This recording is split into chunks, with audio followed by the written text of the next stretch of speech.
This is Benedict Forsyth with the latest TRIAC Chronicle recording of 1874, reporting the news in even these darkest of times.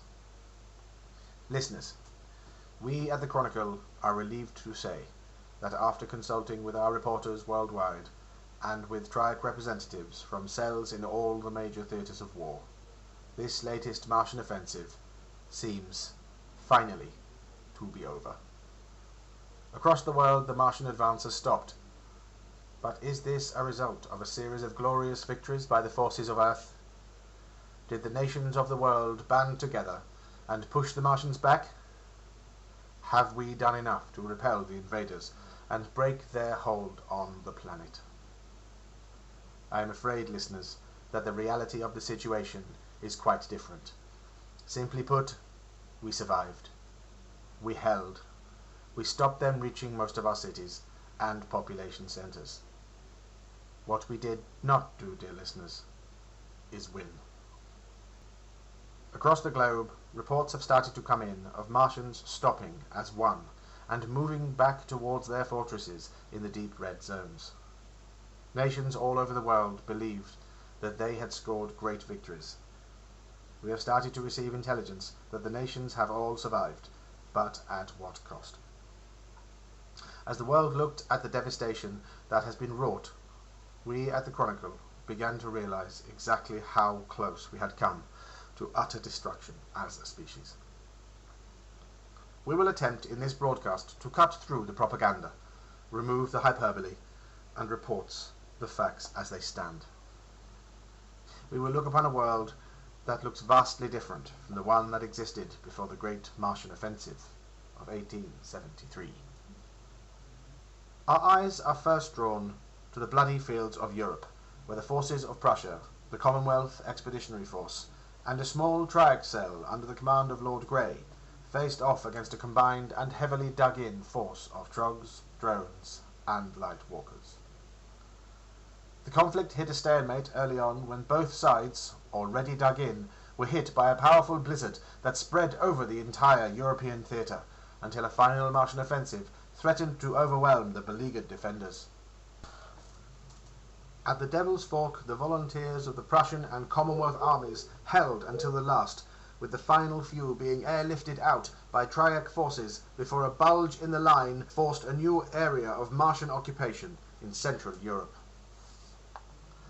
At the command centre of the Earth lines, the forces of Lord Grey's cell initiated a huge bombardment from all remaining artillery and aerial forces, whilst most of the centre was protected under a repurposed ether shield. The cell and the TRIAC agents were, for the most part, protected, but the rest of the line was decimated, Martian and defender alike. The choice to do so meant the deaths of hundreds of Allied soldiers, but the order broke the Martian advance and pushed them back to their trenches. The fields of Europe are quiet now, with Antwerp a burning ruin, and the bulge created new Martian territory. Can this truly be called a victory? That, I think, is a question that only those that were there can answer. In Buenos Aires, the world discovered a newfound interest in the eye of the storm that raged beyond the heat wall. This small emerging nation drew the attention of the planet as their struggle to survive alone and unaided continued throughout the months of conflict. The walkers first began by destroying the settlements beyond the wall and obliterated vast areas of human habitation. The nation stood strong for months beyond the heat wall, the rays and defences keeping the tide of red away from the evacuated civilians in what fast became the last bastion of safety in South America. The guerrilla tactics of the nation, however, could only go so far, and it is only now, in the 11th hour, with the arrival of the Free French, Iberian Combine, and Italian League forces of the new Tri-Europa alliance that stopped the nation falling completely and left it battered, but intact. The collective is smaller now, and has Martians on its doorstep, but Buenos Aires remains an island of human defence in a sea of red. We now turn to the new nation of Haven. The major offensive against this area caused a huge amount of damage to the outer defences, but seems to have been an assault born out of revenge rather than tactical advantage. The Martians, it seems, or at least this new High Overseer, are prone to emotional decisions. The region was assaulted by multiple armies of Martian drones, trogs, and a host of assault walkers. The young nation spent 4 months being battered by the forces of Mars, and the outer defences were all but destroyed. In the 3rd month of the battle, forces from the Baikal and Tungusian Hyrcanian prides from Siberia arrived and bolstered the beleaguered defenders. These forces stepped into the breaches and shored up the wavering lines, allowing the nation to continue its defense. Finally, in the last weeks of the war, walkers broke through to the inner core of the city. With the combined forces of Ambassador Bast's heavy weaponry at the core and the huge TRIAC presence in attendance, the city retained by defenders, but at a great cost to the remaining survivors. The nation of Haven still survives, but the damage and loss will be felt for some time by this fledgling state. The fighting in free Scandinavia centered around the capital city of Terminus. The attacks on the city started with waves of huge redweed mutated birds driven at the walls of the city by trogs and Martian warriors. It seems that by using these creatures as heavy assault troops, the Martians were able to focus their walkers in other theaters in the war. The attacks came regularly, with the creatures being repelled, with losses over and over.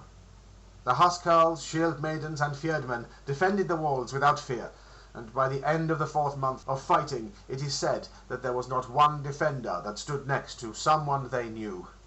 The losses had been so great. Morale was bolstered and kept high by the so well-named heroes of Terminus. Ragnar the Hammer Sorensen, a towering figure that stood resolute on the wall, singing as he swung his hammer in defiance of the Martians. And Ylva Magnusson, the Valkyrie of Terminus, who, with her squad, would ether drop into the worst situations on the wall, falling on the attackers with blade and shield. It is reported by Chronicle sources, embedded close to the time that the situation was becoming dire, 2 events transpired that changed the course of the Battle of Terminus. The first was the creation of a rather large bomb, described as a doomsday device by an unnamed boffin attached to the city. This contraption of mass destruction was designed as a last resort and installed in the control room deep in the heart of Terminus. The device was designed to be detonated if the city fell to the invaders as a final solution. The second event was the quite violent reaction that erupted when Ylva, the Valkyrie Magnusson, heard that there was a bomb designed to destroy the very city that she had spent so long defending, installed in its bowels. Rather than destroy the city, and after a very heated and heartfelt conversation with its creator, Ylva repurposed the doomsday device and in a daring mission dropped it on the crater where the avian mutants were nesting. The glow of the resultant blast could be seen on the eastern coast of the Commonwealth and as far south as northern Prussia. The nesting grounds and most of the birds were destroyed, removing the ability of the Martians to break the walls of Terminus. The city survived, but vast tracts of the nation now belong to the Martians. The nation persevered and won, but now the Martians' footholds on the land has grown, and with it the threat to the north. We hope that they will still stand strong and rebuild, as the free people of Scandinavia should be proud of their achievements. The ring of steel around New Richmond held the tide of ravagers driven against it for over 3 months. The Walker commanders pushed the mutants against the battle lines constantly, driving them to a frenzy of blind, savage fury. During this time, the lines were overrun multiple times, and the defense forces took immeasurable losses. But from the creatures sent against them, there was no respite.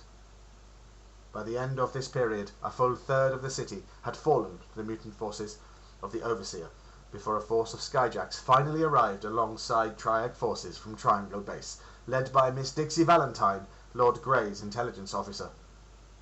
In an act of supreme desperation, the combined fleets took only options possible and carpet-bombed the city, destroying a third of New Richmond.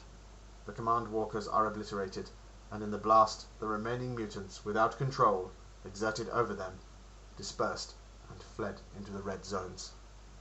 The city will not rise into the skies anytime soon, but the Martians are repelled, the mutants pushed back. The nation, however, has lost vast tracts of its northern territories to the Martians, and is now smaller for it. The Mongols faced a vast army of Trogs and light walkers that escorted a group of heavy siege walkers as they converged on the City of Pearls. In the face of overwhelming technological odds and numbers, the Mongols are broken at the Battle of Changung, and the horde retreats back to the outskirts of the Forest of Oni. It is here that they make their last stand, with their backs to the trees.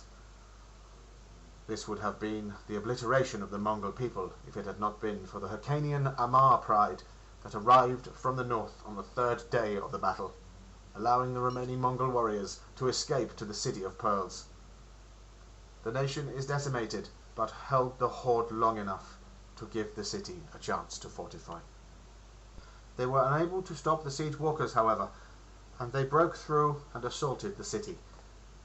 In the Battle of the Shield, all but one of the behemoths were destroyed by the etheric defences on the walls of the city before the guns were silenced by a vast explosion as the power generators finally overloaded under the strain. The last walker broke through and breached the shield, destroying the fences and disgorged hundreds of elite Trogs and Martian warriors into the city. A desperate urban war between the aliens and the defending Ronin and Samurai lasted for 4 days, until the invaders were finally repelled at great cost to the city and its vastly reduced defenders.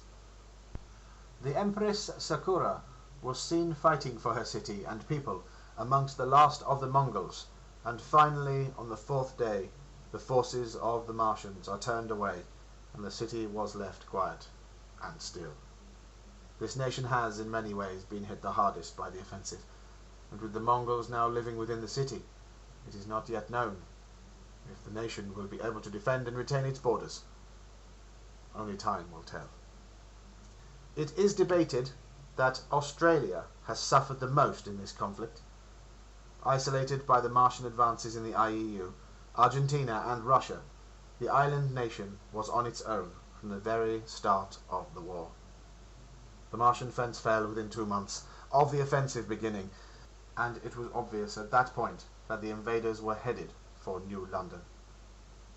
Over the next few months, there were numerous battles on land and in the air, as the Australian Sky Armada and land forces carried out a fighting retreat to the walls of the city. The walls of New London were breached eventually by what is now considered and classified as the biggest Martian war machine ever recorded.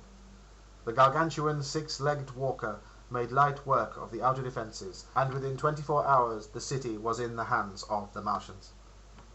Pacific Freedom, the much whispered about Australian secret project, was not ready and was not able to come to aid the defence. Tragically, Australia lost the city.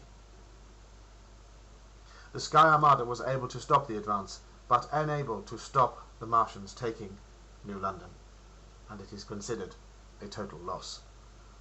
Currently, we are unaware of the status of the royal family or the First Fleet of the Armada. We will report any news when we receive it. And there you have it, listeners. The offensive seems to be over, but the war very much continues. The Martians have gained territory, and humanity has taken a blow to its strength. But we held. The Martians destroyed our cities and towns, but we held. The invaders attempted to tear us apart, but we held. We are still here. This is our world, our planet, our territory. Be you human, Hyrcanian, or reptid, we all fight for the existence and continuation of our species. The Martians will not take that from us. We will hold. We will stand. We will fight. We have shown them what we can do when we fight together. We will not let them tear us apart. And when we are standing on this earth, and the last Martian has been vanquished, we can look around and be proud of our actions, and say to all that would try to break us, no. We will not bend. We will not waver. This is our planet. Come and take it if you can. Well, we have come to the end of our allotted time once again, listeners. We at the Chronicle send our hopes and good wishes out to you as we all rebuild in the wake of this conflict. So once again, this is Benedict Forsyth saying goodbye and keep listening wherever you are.